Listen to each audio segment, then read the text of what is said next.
Welcome to the Revenue Room. I'm your host, Rachel Bryant.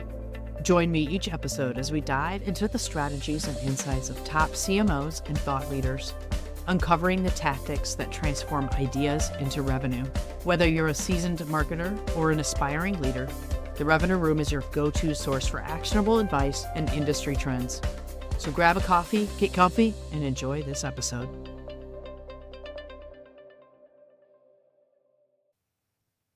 Hello, everyone, and welcome to the Revenue Room. I'm your host, Rachel Bryant. In today's episode, we dive into creating an ideal customer profile, or ICP. Through the experience of our guest today, you'll learn how to get from a total addressable or relevant market to an ideal customer profile. And we'll talk through a real-life example of the journey to create and use ICP. I'm really excited about the conversation and know you'll learn a lot. Stay tuned for our guest's expert insight and actionable tips. Before we jump in, I want to talk a bit about the ideal customer profile. At Inverto, we so often see our clients struggle with this, ending up with a slightly more refined definition of their total addressable market when they attempt to embark on an ABM strategy. Now, is this because that's what we were all taught in college? Possibly. Was it because it's fairly easy to come by? Likely. But what is the real role of a proper ICP for a go-to-market strategy? An ideal customer profile is just that, ideal. It's not meant to outline everyone you could sell to. Because guess what? There are companies you could sell to, but you actually don't want to. There are accounts out there that could buy what you're selling, but they are a bad fit for a number of reasons. And while you might get an initial contract out of them, they're going to end up costing your business more money than the revenue you brought in. Just ask your customer success team. This is a great place to start. They will know who those accounts are and can articulate the attributes you want to steer clear of when you're building your ICP. It might be a certain company size, whether it's too small or too big. It might have to do with the type of company they are or their business model. It might have to do with their tech stacks or their technical sophistication. There are a lot of different things that can go into your anti-ICP definition. But once you've identified the right criteria for your ICP, and then you've built it, what do you do with it then? That's where the art of B2B marketing comes in. Here at Inverto, we like to talk about a concept of the demand continuum and helps you sort your ICP into the various treatments it will receive from your marketing org. It will help you identify which of those accounts qualify for ABM versus which you're going to just address with inbound tactics versus those which you'll target with your partner ecosystem. It helps you prioritize your efforts and resources on the accounts you most want to turn into customers, the ones that will be the most lucrative for your organization. But before you can get there, your organization needs to spend the time truly identifying your ICP, and from there, your sales and marketing teams will get to work. And that's what we're here to discuss today with my guest, Rich Copenhagen from Sysdig. Well, welcome, Rich, to the podcast. We're really excited to have you here. Can you just introduce yourself to the audience and let them know a little bit about who you are and what your background is? Yeah, absolutely. Thanks, Rachel. Excited to be here. My name is Rich Copenhagen. I Senior Director of Marketing at Sysdig. I oversee our operations, go-to-market analytics, web, and digital teams. Well, it sounds like you have a lot on your plate and your hands on a lot of areas in the marketing org at Sysdig, so that's very exciting. Okay, so before we jump into the ICP content, one of the things we want to do here at the Revenue Room is we want to bring in our favorite coffee mugs. Okay, so I am a big coffee drinker, as my coworkers and those who know me know well. So what I love to do is ask our audience or our guests what their favorite coffee mug is and have them bring that. So I'll tell you about mine today, and then I'll hand it over to you, Rich, and I want to hear about yours. So my favorite mug today is my Michigan Football National Championship mug. Unfortunately, I bought it myself because I am married to an Ohio State fan. So this is a point of contention in our house every fall, but it's especially in the last year or so as Michigan's really been on the rise. So that is my mug today. I've had my fill of coffee for the day. at this point of our recording, so it has a little bit of tea in it to help with my throat during our recording. So, how about you, Rich? What was your favorite mug that you brought today? Well, I do have to ask: is the mug ever defaced? As like what if like your team wins? Yeah, so this was very new, obviously, because it's the national championship mug. But we do have we do have a little bit of a bet going in our house. So every bowl game that our teams play in, the other person, if we lose the matchup, has to wear that other team's gear. So, for instance, my husband has had to wear Like, Michigan gear for all of the Michigan bowl games for the last couple seasons because we've won. embarrassing. Yes, very much so. I spent 10 years though wearing Ohio State gear on bowl days, so it was well worth it. Yeah, well worth it. Oh, so now it's just payback. Yeah, yeah. Yeah, I'm with. that's right. Yeah, vengeance is sweet. That's right. All right. Well, my mug is a creation of my little cousin with this very kind of bizarre and excellent expression on it, and kind of enjoy how nonsensical and strange it is. And it's I'm full of really coffee, liking it. so I love that so much. Does it have a yeah, hole in the bottom where the mouth is? it does. It does, which is just I got to imagine that he like got to the mug painting place and saw this mug which was totally plain and somebody designed for some other purpose, and he's like, "That's a face. Like I need to make that into this crazy face." Yeah. It's like yes. Oh, that's awesome. Tell me, how Uh, old is he?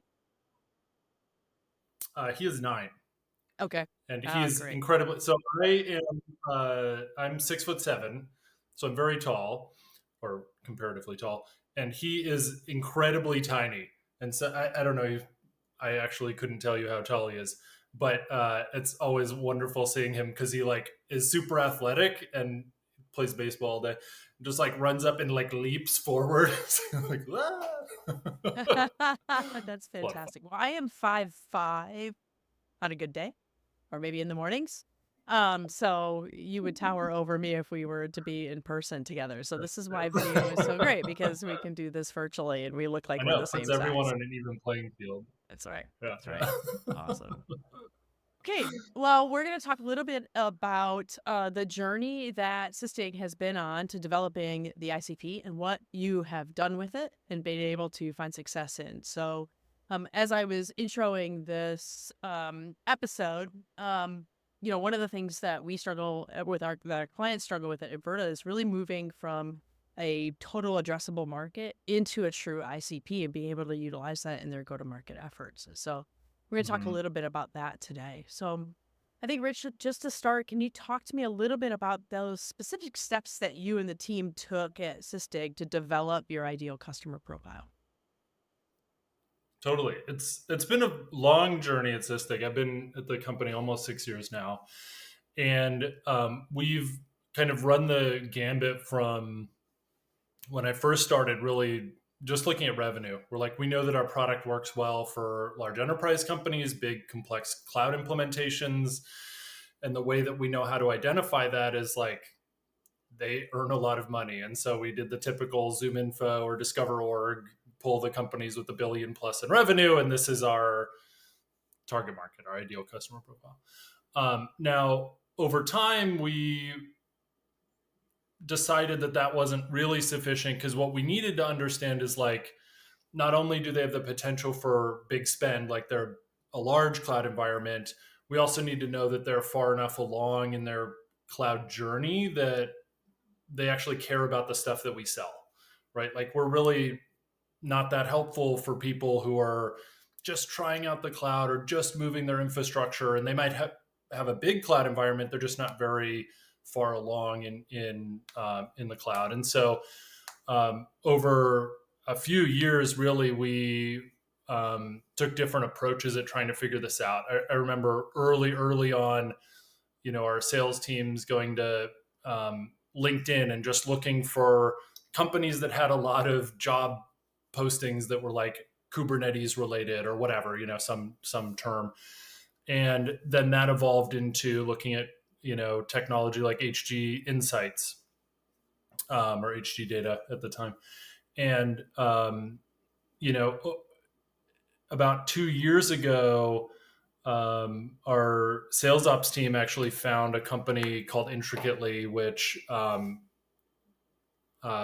was kind of a bluebird might not be the exact right thing, but they track exactly what we were looking for, which is how big a company's cloud environment is and how sophisticated it is. And they're doing a lot of this stuff through tracking public cloud logs. What we ended up doing with them is just trying it out. So we um, our sales ops team spearheaded a big exploration with our sales and marketing and product and executive leadership. Went, okay, if we were to have access to any of this kind of information, what would be important? Like, is it how much they're spending in the cloud? Is it what applications they're running in the cloud? Is it what ecosystem technology that would help us understand that they're more advanced in their cloud? So they went through this big exploratory process and came out with a model on the other end with the help of this vendor. And that was kind of a really solid first pass, and I think is the point in time where we kind of transcended from typical firmographic approaches or niche approaches to ICP into a fully structured, like data driven ICP that involves the kind of technographic perspective that we needed. And what was really good about that part of the process is it got people to buy into this idea that we could like do better than company size, that like we could come up with a systematic approach. And and that was a kind of good first pass. And then this last year we did another rev on it where we decided that like we needed to cut it way down. So one of the things that we were struggling with this first pass was like 18,000 companies in it. Like, these are all great companies, but like you run into the same problem as to why even have an ICP if you can't actually work on the whole ICP. And so we cut the list down in half and got to the point where we're at like 200-ish accounts per AE, which is not bad. It's still a little bit big, but it's much better than 400. And so we'll kind of continue to refine that. But that was kind of how we got to where we are today. That's great. I have a couple questions as follow up for that.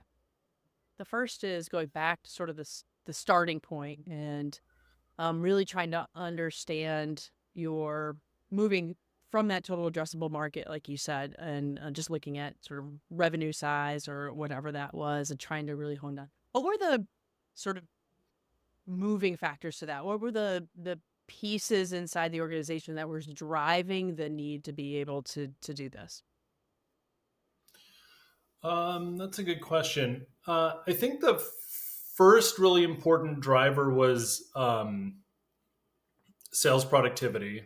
So, as with many companies, we a couple of years ago had this big, highly performant market, and then things started to go like, and it became really critical that the sales resources that you have get focused in the right direction because there's not money like falling off the trucks anymore. And sales performance has become a very critical thing for us as we look at business efficiency and how do we drive the right kind of bottom line to go with where our top line is. And I think that was probably the most important driver. Now, the kind of second thing was that we were seeing more churn than we wanted, and the ICP plays a very interesting role, I think, in the longevity of your customer base. Like, we could land really big customers, and then at a certain point, if they're not a good fit for you because like they can't use all the features you have, or like the main value prop of your technology isn't really there, then by the end of your first year contract, they go away. And this was another kind of important driver for us, is like can you drive efficiency downstream as well as upstream?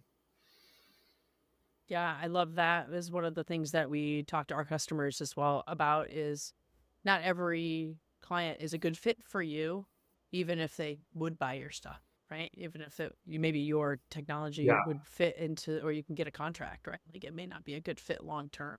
yeah, it's a really hard thing to figure out. I think Yeah, and I like imagine it talking to finance and sales teams and things like that. You're going, wait, but we can get a contract there, right? Why wouldn't we? exactly. I mean, that's one of the biggest hurdles for us, or was one of the biggest hurdles. Actually, I think ongoing is like people feel the opportunity cost. You feel like, well, we're going to miss out, and it's very difficult to make that leap and go like, maybe that's okay. Like we're going to land the best customers, and in the long term, it'll be really good for us. In the short term, it's a hard pivot to make. Yeah. And I know you have seen some success there. Can you talk a little bit about that? Sorry, Rachel, but some success with. With really narrowing in on your ICP and maybe eliminating some of the target customers that maybe wouldn't have been a good fit for you. Yeah, absolutely. Thanks for clarifying. So for us, well, I'll talk about the most recent round because that was probably our biggest reduction in the number of accounts that we were going after. Where previously, we went from all these enterprise companies that are really big to another really big list of cloud forward accounts.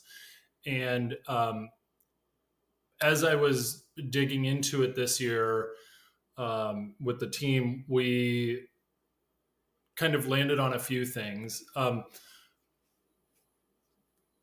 From our analysis, the first thing that we kind of understood is that we had too many accounts, that we had too low penetration into the account list for each account executive, and so this was a data point that we could use as a fundamental thing for us to justify why we need to go examine a smaller list. And um, that's a lot less interesting, I think, at the leadership level. What really ended up happening there is you go, um, well, what is the downside of focusing on these accounts? Where do you make that split? And so what we went through were a bunch of different metrics to go like, well, okay, what is my ASP? What's the deal size for a company in ICP or outside of ICP? Then a sales leader or executive could go, okay, well, I know how much effort it takes to land a deal. If the deal is 4 times as big, maybe I'm spending twice the effort on that complex of a deal, but not 4 times the effort. And so I can see the resource gain there.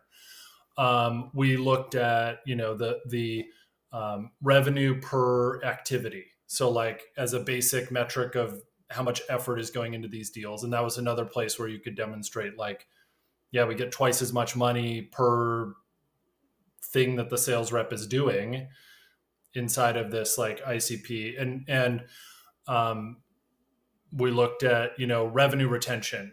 You go, well, when we, narrow our view and ratchet up the criteria for ICP, we can get to um, the kind of benchmark net revenue retention and gross retention that we're really looking for. And what you can see is that these companies outside of ICP are the things that are dragging those really critical metrics. That we took like all these different angles, but really in the end, the thing that made the biggest difference is I had um, this one chart that basically was 2 bars. One was the number of deals that we were doing, and the other one was the dollars that they brought in. And on the number of deals chart, both of them were split by deal size. And so on the number of deals chart, we could see that about 70 to 80%, I don't remember the exact number, were like less than 50K. And then on the revenue side, it was like 15% of our revenue or some like dinky number. And it was just that one really simple visual that said, look at all this effort that we're wasting on companies that are not valuable to us. Like we have this big sales force going after all these accounts and they're returning very low revenue and we wonder why we're not hitting our targets. And that one chart is where our CEO went, oh, okay, yeah, we need to do this. Like he kind of conceptually got it, but you're still running into this opportunity cost thing and you're like, well, why would we not sell a deal? And then you go, oh, because if my rep sells 350K deals and doesn't sell the 500K deal, what was the point? And so that's really where we turn the corner, I think. Yeah, I think that's really an important and key point to make, and one that we continue to reiterate as well is that financial analysis is so important. It's like you spend so much time and effort going after smaller deals when if you just shifted that time and effort going after very specific bigger opportunities, the impact to the bottom line of the business could be better. Yeah. You talked a little bit about the technology that you utilize, or some of the vendors that you were using to gather your data. Can you talk a little bit more specifically about that? Yeah, absolutely. So uh, the kind of first iteration of our current ICP, when we had the 18,000 accounts, we started with a company called Intricately, and they're now a technology in the portfolio of HG Insights. They were acquired, but their kind of magic for us was that they could give us information on how big companies' cloud environments are and what kinds of things they're running in their cloud, kind of to a limited to an extent. And this data is super critical for us. There's a very clear correlation in all of our data between the amount of companies spending in the cloud and the size of our deals. It's just like you could not have a more linear alignment. In conjunction with that, we're also using some Crunchbase data to look at companies who were founded recently and had meaningful amounts of funding to build software. The idea here was really that like newer technology companies are starting from a cloud native perspective, and that's a good fit for us. They might not have huge environments today, but like eventually they will, and that's really compelling. Now this year, given the level of focus that we need, we actually moved away from the startup view. What we found is that like because the venture capital environment really changed, those startups were much more likely to start building things themselves than buying in the cloud security space. And our deals were small and not really worth the effort, which is fine. I mean, it's just the nature of a transforming market. And kind of the interesting thing with your ICP is it gets to evolve when you need it to evolve. But what we did end up building in more this year is like bringing back in some firmographic information. Like we know we do super well with financials because part of their competitive advantage is like they need to be as technologically advanced and quick in their deployment as possible. And so like, that's great for us. And so we actually favor financial companies in our model. Same with software development companies and some media. The other thing that we started looking at more this year is like geographic modeling. You know, one of the hard parts with adoption for us has been that you know each theater behaves differently, each geography behaves differently, and when you have a model that's kind of peanut buttered, it's easy to miss the nuances of like, what does work well in Europe versus in APAC or even sub regions and then the US. And this was a big learning for us this year is like, you can't really have a peanut butter model that then every time you ask the, European team to follow, they go, yeah, but here are all the problems with it. And you go like, okay, well, what do we do about that? And so this year we just tackled the issue and we're like, it's largely based on the same components, but we'll have a theater level analysis that will tweak things so that it supports that theater better, which just makes sense in the end, right? Like um, you need to be smart about how different theaters behave, I think. Yeah, I think that's really smart. A couple of the clients I've worked with in the past, as we've worked on developing ICPs, whether it's for a specific campaign or just overall, one of the things that we get some pushback on is funding for some of these data sources. And really, hey, well, we don't have the budget to support, buying this data that we really could use to really hone in our targeting or whatnot. Um, Yeah. but I know we've talked about before, is like, look at the ROI of that spend. And if it gets you to a better place in your targeting and in your sales motions, right, it's well worth it. Yeah. Yeah. Making that initial move or investment is really the hard part. Like this year, for example, we already have Intricately and we went, do we want to spend that money again? And looking back at the data, we're like, yeah, we can definitely justify that, like knowing where to focus our resources, both marketing and sales. I mean, it's a drop in the bucket compared to those budgets. Why would you not do it? But getting that first investment, especially if it's in the seven-figure range, like, oh no, sorry, seven, that would be a lot. Six-figure range, uh, um, that can be really tough. And I think that goes back to looking at where you have resource waste and going, look, if we can optimize our efficiency as an organization by some percent, um, what does that mean for our revenue, and or whichever metric you're trying to optimize? Like maybe you're all about retention, and what does that really mean for the business, and are you willing to make that bet? I mean, it's tough because it's software. Typically, it's looked at as overhead, or infrastructure. It's not really counted the same as like a marketing program or a sales program. Yeah, good point. Um, you touched on a little bit about some of the ways that you've used your ICPs to change your go-to-market strategies and even in the efforts. Um, would love to hear about some of the successes that you and maybe the demand gen and the sales teams have seen in really utilizing the ICP in the go-to-market effort.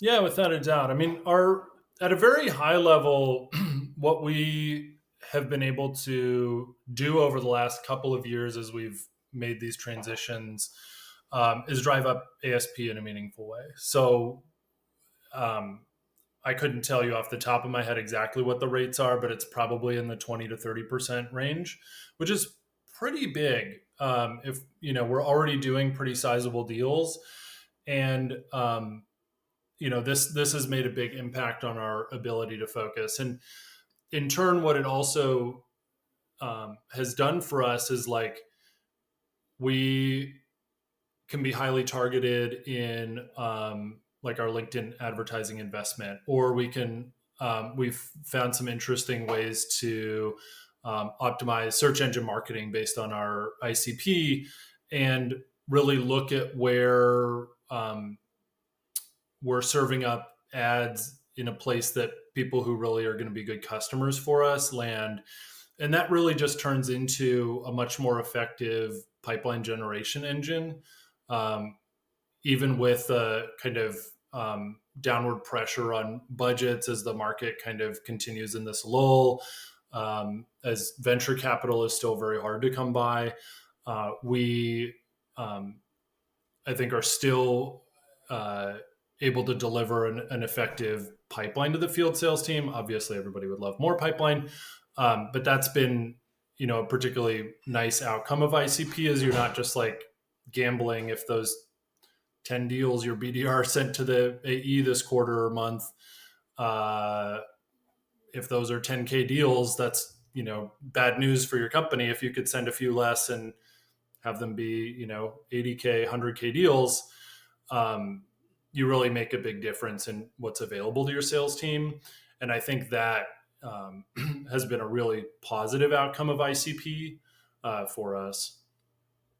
Yeah, I think that's really great, Rich, especially and you mentioned this um in an economy where it's just everything is being really squeezed super tight, right? Marketing budgets are tight.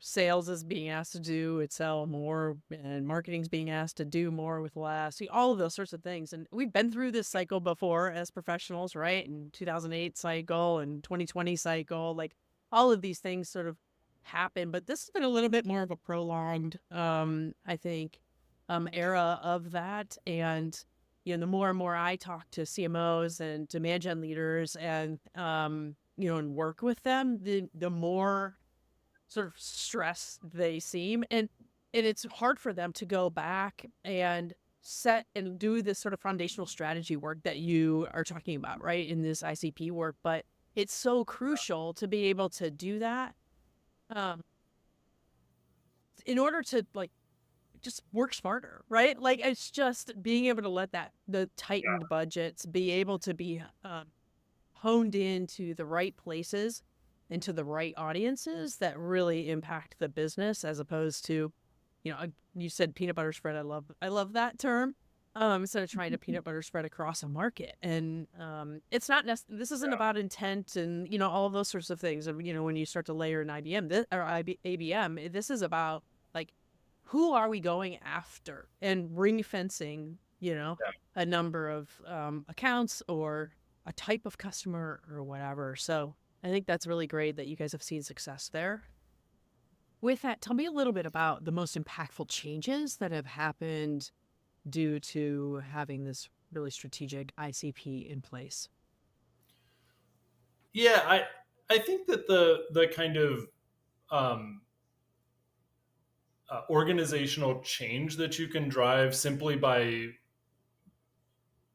understanding and knowing who your best customers are is pretty meaningful. I was just thinking about as we were talking about net retention, our when we were going through this ICP change this last time, our VP of support reached out and he goes, "Oh my God, you guys are changing the ICP. Can you come and walk me through it?" Because we've started to prioritize support tickets based on ICP and prioritize escalations with engineering, and like all these things that I was going like, well, of course we're doing that. That's awesome. I like it didn't even occur to me that like you would prioritize your feature map based on where your best customers are, but heck yeah, you would do that.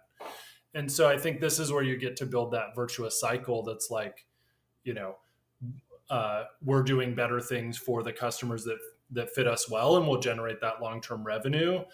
And I think that's really the long game with ICP is like it might start as a marketing and sales effort, and slowly you build out to financial modeling, you build out to your customer success programs and where you're designing stuff, and then you get into this whole product dimension.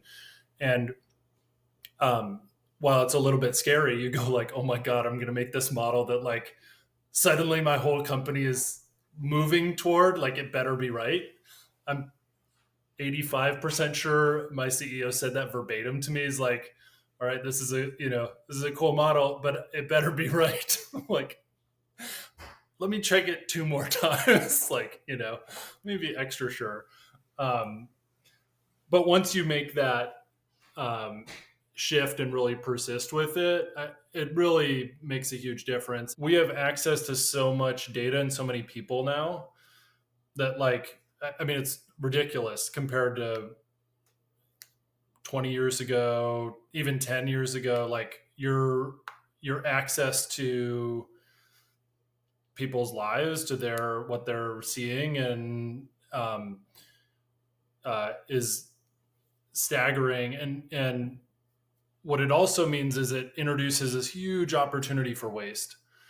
This is definitely something that on the advertising side we run into, where you go like, I want these big broad-based programs, but I also want the density or the frequency to hitting the people that I care the most about. Like, and it's another place where you can bring that ICP creates this North Star that is so impactful that even our events planning goes, okay, well, that trade show that we did last year, did it bring in a meaningful amount of leads in our ICP? Are these the people that really are going to make a difference for us? You layer in with personas and whatever, but like, it, I think, is a balancing factor to this like glut of availability or access that we have, that you just kind of didn't need before, because you're like scrambling to get access to people, and now you just have it. Like,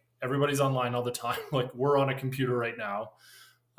You've got access to all their social stuff. You've got access to every publication ever is running advertisements, and now the trick is the opposite. It's not getting somewhere; it's choosing where to not be. Yeah, Rich, I think that's such a great point about having all of that access to the data and trying to figure out what do you do with it all. And sometimes it can get so overwhelming. You're sort of like, oh my gosh, like that cat poster, right? Like the hang in there, because It can it's be my just, inspirational it can post. be so overwhelming. So completely understand that. So yeah, you're right. The trick is really trying to figure out where not to be with all of the things that you're trying to do, because you could be everywhere. So to wrap up, one of the things we like to ask our guests is for a pro tip. So this is really just, can you just provide us with, a tip for the audience that they can take and start to action on around developing their ICPs and what they can start to think about just immediately? Yeah, this is an interesting one. If I have one tip, really deciding specifically what your ICP is going to address and what you're going for is just as critical as deciding to narrow your audience, like narrowing the scope of your ICP. For example, a lot of ICP thought leadership is really around like, can you drive up deal size? Can you drive up retention and lifetime value?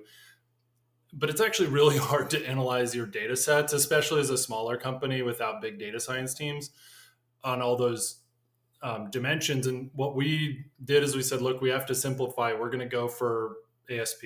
Like, we need to drive bigger deals, and that being specific and simple about how you're approaching even the criteria by which you build or measure your ICP was just really impactful for us, and I think would be a super important first step. What does your company need to do? Like, do you need to drive retention? Do you need to drive velocity, like deal cycle? Do you, like, pick one and go after it, and then later as you revise, pick the next one and improve from there. Yeah, great tip, Rich. I think that's really, really wise and some important first steps there. So thank you so much for that. Well, that'll conclude our episode today. I really appreciate your time, Rich, and your insightful approach to developing and revising your ICPs. So thank you so much. I really appreciate it. Yeah, thanks so much, Rachel. This has been a great conversation. Thanks for tuning in to the Revenue Room today. We hope you enjoyed this episode. For more, be sure to subscribe and leave us a review. Don't forget to follow Inverta on LinkedIn for more updates and exclusive content. That's Inverta, INVERTA. Have a question or a topic you'd like us to cover? Reach out and let us know. Until the next time, keep innovating and driving that revenue growth. See you next time.